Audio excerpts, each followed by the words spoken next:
Reclaiming Paul. A closer look at Acts 21. This Bible study was created by Bereans for Bereans. Who are the Bereans? The Bereans were those who were more noble than the ones that Paul and his team found in Thessalonica, and this is what set them apart. They received the word with all readiness of mind, but then they went and searched the scriptures daily, whether those things were so. As we begin our effort to reclaim Paul, we are going to need some Bereans. But first, here are the questions we're going to be addressing. What word have we been given about Paul? What is it that is commonly said about Paul and his teaching? It is commonly said that Paul taught that Jews in particular did no longer need follow the law, the Torah of God. But did Paul teach that Jews need no longer follow Torah or the traditions? Well, here's good news. This exact question was addressed in Acts 21. All that we need are some more Bereans who will study the scriptures and see whether it is so. But one key question, why would this still be up for discussion and up for debate if the question was addressed in Acts 21? I'm going to suggest it is because of a gross misunderstanding of Paul's letters. In fact, when you think about Paul's letters, here's what Peter had to say about them. He said Paul's letters are hard to be understood. This is what he said in 2 Peter chapter 3, verse 16. He went on to say that those who were unlearned and unstable wrestle with them or wrestle with his letters to their own destruction. So then I'm going to say this. If you're unlearned when it comes to Torah, unlearned when it comes to other Jewish traditions, you are not ready for Paul's letters. Wrestling with his letters, seeking to interpret his letters and understand his letters without that basic understanding would work to your own destruction. Instead, I would suggest that you need to first focus on Paul himself. So as we do this study of reclaiming Paul, let's do just that. We're going to look at, one, his relationship with the other apostles and elders. We'll look at his reputation or the rumor that was being spread concerning him. We'll look at the request that the apostles and elders made of Paul.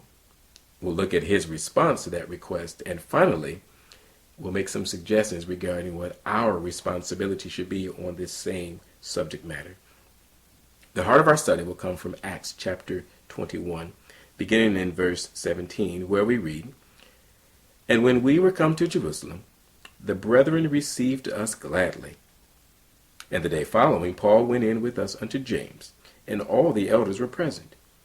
And when he had saluted them, he declared particularly what things God had wrought among the Gentiles by his ministry. And when they heard it, they glorified the Lord." Pay close attention to this phrase, the brethren received us gladly. Now let me ask you a question about that. The brethren received us gladly. Does that look like a sign of agreement or argument? Now, in case you're not sure, let me give you some insight into how Paul normally handles argument. It may give you an idea. When Paul was teaching in the Galatian region, there were some believers who had come down from Jerusalem, not sent by the elders, but these were Judeans who came and declared that you had to be circumcised before you could become a believer. This is what they were saying to Gentiles. Paul's response, as described in Acts 15:2, was that there was no small dissension and disputation. Granted, there was dissension. There was disputation. It was not small. It was a big deal. In fact, it was such a big deal that the church there sent a delegation to Jerusalem so that the issue could be resolved with all of the apostles, all of the elders weighing in so that they had some type of agreement. Another example of how Paul handles argument. Following that meeting in Jerusalem, as he was getting ready to go back on the road, there arose a debate between him and Barnabas as to whether or not John Mark should accompany them on this next portion of the trip. You see, John Mark had left them while they were serving and gone back home. And so Paul's position was, we don't need to take him this time. He's not ready. Barnabas thought, well, let's take him. And the scripture says that the contention between them, between Paul and Barnabas, was so sharp, according to Acts 15:39. One other example of how Paul handles argument or Paul handles disagreement, there was a situation where Paul and Peter were both amongst Gentiles and they were sharing with them and fellowship with them. But when Jews came down from Jerusalem who held some of those old school views, old traditions, Peter separated himself from the Gentile believers and would only sit with the Jewish believers. And according to the text in Galatians 2:11, Paul withstood Peter to the face. In other words, he felt that Peter was misrepresenting the gospel and it was unacceptable to him. I'm pointing out these few examples just to demonstrate that Paul was not the type of person who would pretend to be in agreement when there was significant disagreement, whether it was about doctrine, whether it was about practice, whether it was about even who was going to be on his ministry team. And so then when I see that the brothers received him gladly, I'm going to suggest that this is because they were in agreement. Okay, let me qualify that. They were in agreement doctrinally. There was, however, an issue. There was a concern that needed to be addressed, and that is Paul's reputation. Let's continue reading from Acts 21. They shared with him after they rejoiced in the Lord about what was being done among the Gentiles. They said, "Thou seest, brother, how many thousands of Jews there are which believe, and they are all zealous of the law." Thousands of Jews which believe, who are all zealous for the law. Let me ask a question about that. These thousands of believers, did they reject the apostles' doctrine? Or did they reflect the apostles' doctrine? Now check this now. This event is occurring approximately 20 years or more, or give or take, since Jesus had already ascended to the Father. So this is approximately 20 years of teaching by the apostles, Jesus' immediate disciples, who had been sharing with Jews and eventually began to share with those beyond Jerusalem and Judea, even into Samaria, to the othermost parts of the world. They have been sharing the message of Jesus as the Messiah. And they have thousands of people who are starting to believe, who are following after them. And here we are, after 20 years of teaching, there are these thousands of Jews who believe, who are still, or who are zealous for the law. Now think about this. Today we're told that the law was a burden. Today we're told that the law was a yoke of bondage. Well, wouldn't you think that with 20 years of being taught by the apostles, these people would have gladly shed this yoke of bondage by now? They would have gladly come out from under this burden by now? Or is it possible that they were not being taught that it was a burden? They were not being taught that it was a yoke of bondage. Let's read and find out. The apostles go on to say, and they, who is they? Those thousands of Jewish believers who were zealous for the law. They are informed of thee that thou teachest all the Jews which are among the Gentiles to forsake Moses, saying that they ought not circumcise their children, neither walk after the customs. Pay close attention to the pronoun used there. The apostles and the elders said they were informed concerning thee. They did not say we are informed concerning thee, but they are informed concerning thee. In other words, I'm going to suggest that the apostles did not have this understanding about Paul. The apostles, as stated earlier, were in doctrinal agreement with Paul. However, some of the other believers had been informed that Paul was telling Jews among the Gentiles to no longer follow the law, not to circumcise their children, and not even to maintain the traditions of the Jews. Let me also highlight that the question being addressed was Jews who were living among the Gentiles. There did not seem to be a question about Jews in general, whether or not they should keep the law, whether they should circumcise their children, whether they should follow their traditions. The question was, what was Paul telling Jews who were among the Gentiles? But now, I've been making some assumptions, but what is the position of the apostles themselves? I mean, the reputation, the rumor is about what Paul is doing. But what about the apostles and the elders themselves? Where did they stand on this issue? Well, I'm going to suggest that we can see where they stood by looking at the request that they made of Paul. They continue to say, what is it therefore? The multitude must needs come together, for they will hear that thou art come. In other words, thousands of Jews, believers who are zealous for the law, are going to hear that the guy who's teaching against the law is in town. There is no way we can ignore this issue. And so they said this, do therefore this that we say to thee. We have 4 men which have a vow on them. Them take, and purify thyself with them, and be at charges with them, that they may shave their heads. And all may know that those things whereof they were informed concerning thee are nothing, but that thou thyself also walketh orderly, and keepest the law. What is their request?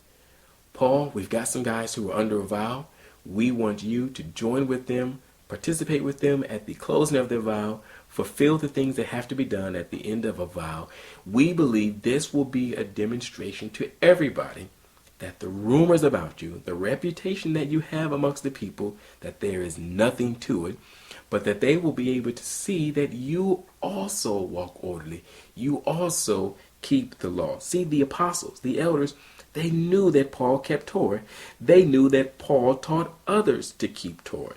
This is exactly what Jesus taught. He said in Matthew 5:19 that those who keep his commands and teach others to do so will be the greatest in his kingdom. They knew that Paul was on board with them, that Paul was on board with Jesus.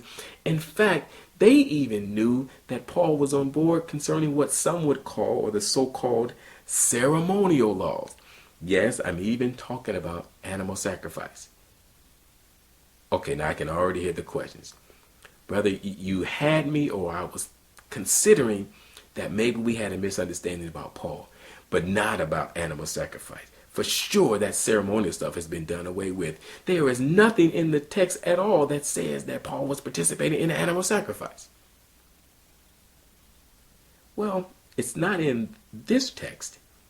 But when you look at what they asked Paul to do, you can see in the text, Numbers chapter 6 in particular, what was going on. Let me read it to you.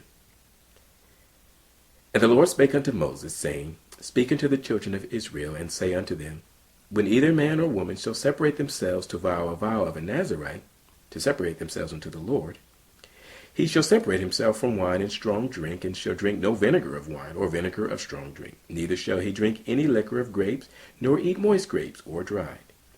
All the days of his separation shall he eat nothing that is made of the vine tree, from the kernels even to the husk. All the days of the vow of his separation there shall no razor come upon his head. Until the days be fulfilled, in the which he separateth himself unto the Lord, he shall be holy, and shall let the locks of the hair of his head grow. All the days that he separated himself unto the Lord, he shall come at no dead body. He shall not make himself unclean for his father, or for his mother, for his brother, or for his sister, when they die, because the consecration of his God is upon his head. All the days of his separation he is holy unto the Lord. And if any man die very suddenly by him, and he have defiled the head of his consecration, then he shall shave his head in the day of his cleansing. On the 7th day shall he shave it, and on the 8th day he shall bring 2 turtles or 2 young pigeons to the priest, to the door of the tabernacle of the congregation. And the priest shall offer the one for a sin offering, and the other for a burnt offering, and make an atonement for him, for that he sinned by the dead, and shall hallow his head that same day. And he shall consecrate unto the Lord the days of his separation, and shall bring a lamb of the first year for a trespass offering. But the days that were before shall be lost, because his separation was defiled. And this is the law of the Nazarite. When the days of his separation are fulfilled, he shall be brought into the door of the tabernacle of the congregation, and he shall offer his offering unto the Lord, 1 he-lamb of the first year without blemish for a burnt offering, and 1 ewe-lamb of the first year without blemish for a sin offering, and 1 ram without blemish for peace offerings. And a basket of unleavened bread, cakes of fine flour mingled with oil, and wafers of unleavened bread anointed with oil, and their meat offering, and their drink offerings. And the priest shall bring them before the Lord, and shall offer his sin offering and his burnt offering, and he shall offer the ram for a sacrifice of peace offerings unto the Lord, with the basket of unleavened bread.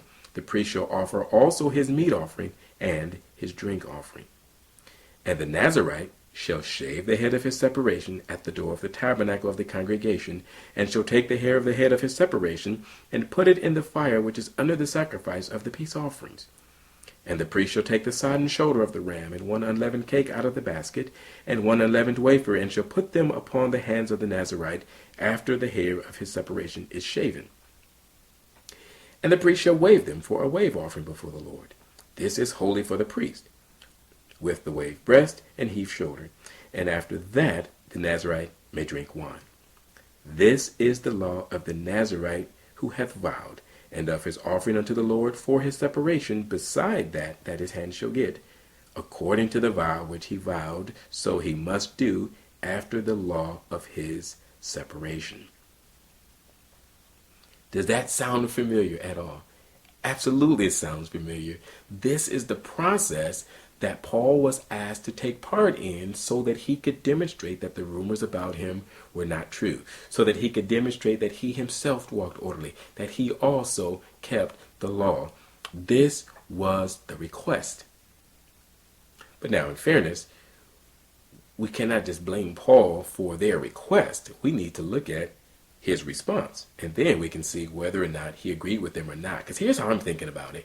If these guys are coming to Paul and saying, hey, we want you to make this very public showing of your support for Torah, or your support for the law, if Paul was not teaching that, if Paul was in fact telling Jews among the Gentiles to forsake Moses, not to circumcise their children, not to keep the traditions, then Paul would have spoken up and said, hey, I'm not going through all of that. I am teaching the Jews not to follow Torah anymore. I am teaching them not to follow the law or the traditions. In fact, as opposed to me wasting time going to participate in the vow, let's get the people together. Let me teach them, because for these past 20 years, you guys haven't been teaching it correctly. We need to get them off of this law stuff. We need to be done with that. Was that Paul's response? Not at all. According to verses 26 through 28, then Paul took them in, and the next day, purifying himself with them, entered into the temple, to signify the accomplishment of the days of purification, or as Numbers say, the days of separation, until that an offering should be offered for every one of them. An offering offered for every one of them? What type of offering? Well, we saw it. There was a burnt offering, there was a sin offering, and there was a peace offering, as well as the wave offerings. And when the 7 days were almost ended, the Jews which were of Asia, when they saw him in the temple, stirred up all the people and laid hands on him, crying out, Men of Israel, help! This is the man that teacheth all men everywhere against the people and the law and this place. And further brought Greeks also into the temple, and hath polluted this holy place. Folks, here's the reputation again. Here is the rumor again. They were being told or spreading about Paul that he was teaching against the Jews, against the law, and against the place, or against the temple. And so they came arresting him. Now, how ironic is that? Paul is here participating in this ceremonial end of a vow as a demonstration that the rumors were false, as a demonstration that he also walked orderly, as a demonstration that he kept the law. When some other people found him there, they arrested him, accusing him of being against the law. But this is what happened when people believe rumors and do not get the truth. So, what did they ask Paul? They asked him to participate in this vow, including the animal sacrifice, by the way, to demonstrate what? That all may know that those things whereof they were informed concerning Paul are nothing, but that thou thyself also walketh orderly and keepest the law. And Paul went along with it. Why? Because that message was important. The people needed to know that there was no truth to the rumor, but he himself walked orderly. He himself kept the law, and he taught others to keep the law. Now let me pause here for just a moment, because I know if you read the book of Galatians in particular, it seems clearly he's saying something totally different. Remember what Peter said. His letters are difficult to be understood. They're not to be wrestled with by people who are unlearned and who are unstable. Now, most of the people who will even be interested in this lesson probably consider themselves pretty well learned in the Bible, probably consider themselves stable in the faith. But folks, Acts 21 is very clear. So if your understanding of Paul's letters is different from the demonstration in Acts 21, you need to take a step back and re-examine. You need to be a Berean and study the scriptures to see if those things are so. And so my suggestion is this. Number one, our responsibility is that we stop perpetuating the myth. It's not true. The rumors about Paul, there was nothing to them. They were not factual. They were not accurate. The opposite was true. Paul himself walked orderly. Paul kept the law. Paul was zealous for the law, and he taught others to follow the law. So stop saying that about him. Start perusing the Torah. Start looking at the very laws that are up for discussion so you can understand what they say.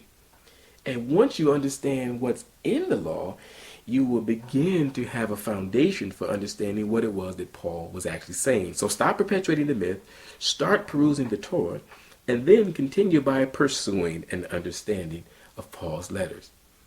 In other words, our responsibility is to be like the Bereans. We can hear what's being said with readiness of mind, but we must study the scriptures to see whether they be so. This is what we mean by reclaiming Paul. The rumors about him were not true. The rumors being spread about him even to this day are still not true. Hopefully this closer examination of Acts 21 helps you to see that a bit more clearly. Reclaiming Paul was a study created by Bereans for Bereans.